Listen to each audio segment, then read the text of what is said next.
ورحمة الله.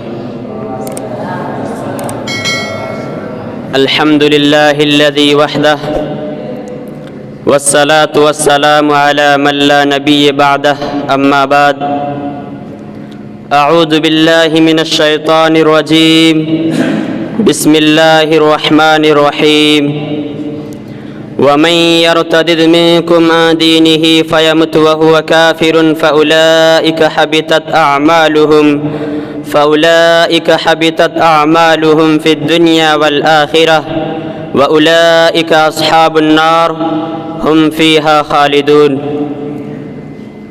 صدر انجمن، حکم صاحبان اور مشفق و مربی اساتذہ کرام اور سامنے بیٹھے ہوئے میرے عزیز دوستوں اور بھائیوں، آج کی اس سالانہ انجمن میں جس موضوع کو منتخب کیا گیا ہے وہ ہے مسلم معاشرے میں فتنہ ارتداد کی ذہن سازی اور ہماری ذمہ داریاں.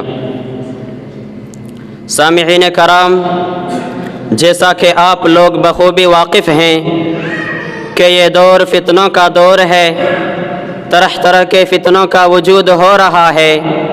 جیسے جیسے ذرائع ابلاغ بڑھتے جا رہے ہیں اتنے ہی فتنے بڑھتے جا رہے ہیں.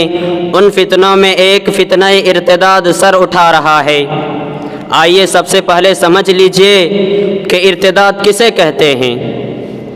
ارتداد مذہب اسلام کو چھوڑ کر دوسرے مذہب کو اختیار کر لینا، یعنی دین اسلام کو چھوڑ کر دوسرے دین کو اختیار کر لینا ارتداد کہلاتا ہے. ارتداد امت کے لیے ایک بڑا چیلنج ہے. اپنوں کا دین اسلام سے پھر جانا اور مرتد ہو جانا بڑے دکھ کی بات ہے. اس وقت سارے عالم میں دین اسلام کو مٹانے اور اسلام سے بدزن کرنے کی کوشش کی جا رہی ہے. ارتداد اسلام دشمن طاقتیں متحد ہو کر پوری طرح زور آزما رہی ہے کہ اسلام کو کس طرح صفائی ہستی سے مٹایا جائے یا کم از کم مسلمانوں میں مسلمانیت کو باقی نہ رہنے دیا جائے.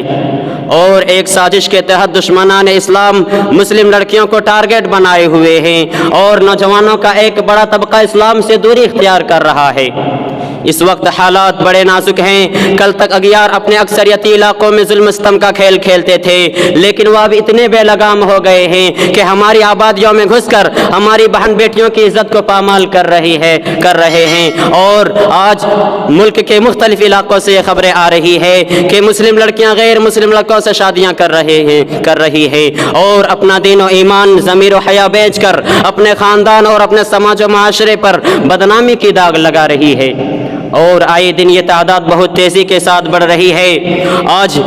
آج مسلم لڑکوں کو باضابطہ تربیت دے رہے ہیں کہ وہ مسلم لڑکیوں کو اپنے دام فریب میں پھنسائے اور ایسے غیر مسلم لڑکوں کو انعام و اکرام سے نوازا جا رہا ہے. میرے دوستوں اور بھائیوں، ارتداد کی اس نئی لہر سے ہر ایمان والے کا بے چین ہونا فطری ہے، لیکن اس کے اسباب پر غور و فکر کر کے اس کا حل تلاش کیا جانا چاہیے. اگر آج ہم مسلم معاشرہ کا جائزہ لیتے ہیں تو ہمیں معلوم ہوتا ہے کہ مسلم لڑکیوں کے ایمان سے ہاتھ دھونے اور ارتداد کی لپیٹ میں آنے کی بنیادی وجہ دینی تعلیم سے ناواقفیت اور دوری ہے. ظاہر ہے جو بچی دینی ماحول میں پرورش نہ پا کر بڑی ہو گئی اور وہ اسلامی تعلیمات سے آگاہ نہیں ہوئی تو وہ پہلے ہی سے اس طرف چل پڑی ہے جہاں سے ارتداد کا راستہ آسانی سے مل جاتا ہے. میرے دوستوں اور بھائیوں، کسی شاعر نے کیا خوب کہا ہے، اللہ سے کرے دور تو تعلیم بھی فتنہ، املاک بھی اولاد بھی جاگیر بھی فتنہ، نہ حق کے لیے اٹھے تو شمشیر بھی فتنہ، شمشیر ہی کیا نعرہ تکبیر بھی فتنہ. مرتد کے انجام اور اس کی سزائے ابدی کے تعلق سے اللہ تعالیٰ نے قرآن مجید کے سورہ بقرہ میں ارشاد فرمایا، وَمَن يَرْتَدِدْ مِنكُمْ عَن دِينِهِ فَيَمُتْ وَهُوَ كَافِرٌ فَأُولَئِكَ حَبِطَتْ أَعْمَالُهُمْ فِي الدُّنْيَا وَالْآخِرَةِ وَأُولَئِكَ أَصْحَابُ النَّارِ هُمْ فِيهَا خَالِدُونَ. اور جو کوئی تم میں سے اپنے دین سے پھر کر کافر ہو جائے گا اور کافر ہی مرے گا تو ایسے لوگوں کے اعمال دنیا و آخرت میں برباد ہو جائیں گے اور وہ ہمیشہ دوزخ میں رہیں گے. میرے دوستوں اور بھائیوں، اس آیت کریمہ سے پتہ چلا کہ دین برحق اسلام ہی ہے، تبھی تو اس سے پھرنے کی اتنی بڑی سزا ہے. لہذا مرتدین کے لیے دنیا و آخرت میں کچھ بھی نہیں ہے بلکہ ان پر اللہ کا قہر و غضب ہے اور بدترین ٹھکانہ ان کی آخری منزل ہی ہے. اس لیے مسلم والدین کو چاہیے کہ وہ اپنے بچوں کو دینی تعلیم دلائیں، اس لیے کہ اسلام نے ماں باپ کو مربی کی حیثیت سے اپنے بچوں کو تربیت کا ذمہ دار بنایا.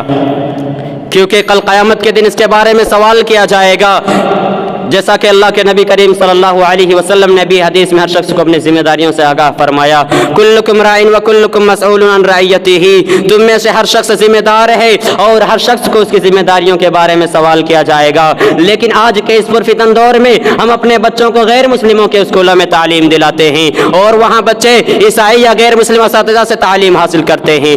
آپ ہی اس کا فیصلہ کیجئے وہ وہاں عیسائیت یا ہندویت کے اثرات قبول کریں گے یا نہیں۔ اگر ہم اپنے بچوں کو اچھے دینی ادارے میں تعلیم دلوائیں جہاں دینی تعلیم کے ساتھ ساتھ دنیاوی تعلیم بھی دی جاتی ہے، تو وہاں اسے قرآن و حدیث کے ساتھ ساتھ عصری علوم کی بھی تعلیم دی جائے گی، اور اس طرح ہم اپنے بچوں کو ارتداد کے فتنہ سے بچا سکیں گے۔ لہٰذا ہمیں چاہیے کہ ہم لوگ اسلامی اسکول اور کالجز کا قیام عمل میں لائیں تاکہ ہمارے بچے دینی ماحول میں تعلیم حاصل کر سکے اور بچپن سے ہی اس کا اسلامی مزاج بن سکے۔ آخر میں اب اپنی تقریر کو یہیں سے ختم کرنا چاہتا ہوں۔ آخر میں اللہ رب العالمین سے دعا ہے کہ ہم تمام مسلمانوں کو فتنہ ارتداد سے بچائے اور ہمیں اپنے ذمہ داریوں کو سمجھنے کی توفیق عطا فرمائے۔ آمین۔ وآخر الدعوانا ان الحمد للہ رب العالمین۔